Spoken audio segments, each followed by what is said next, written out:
Assalamualaikum warahmatullahi wabarakatuh. Perkenalkan, nama saya Sakatunggal Pranatogomo dengan NIM F1B022072. Saya di sini akan melanjutkan tugas video mengenai International Aid.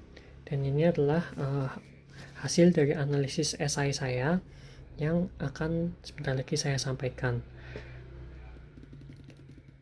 Pertama-tama kita perlu mengetahui bahwa pembangunan bukan hanya tentang meningkatkan pertumbuhan ekonomi.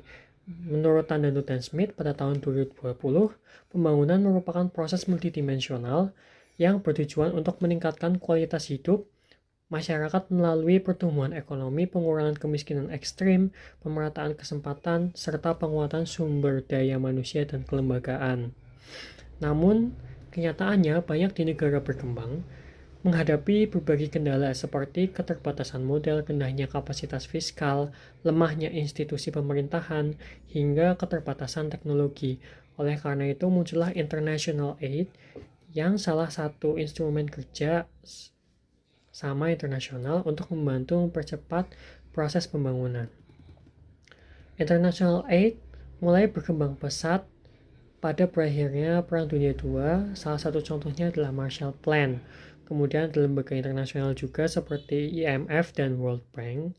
Dan seiring waktu, bentuk bantuan internasional juga semakin beragam.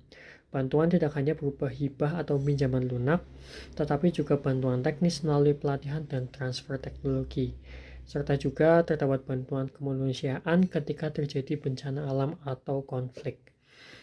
Saat ini International Aid diarahkan untuk mendukung pencapaian Sustainable Development Goals atau SDGs oleh PBB. Dan jika kita melihat Indonesia, secara bantuan internasional sudah berlangsung cukup lama.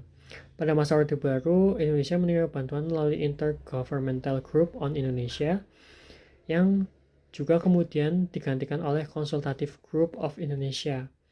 Peran bantuan Indonesia semakin besar ketika Indonesia mengalami krisis ekonomi tahun 97 hingga 98, yang pada saat itu Indonesia memperoleh bantuan dari IMF. Tetapi bantuan tersebut disertai berbagai persyaratan reformasi ekonomi.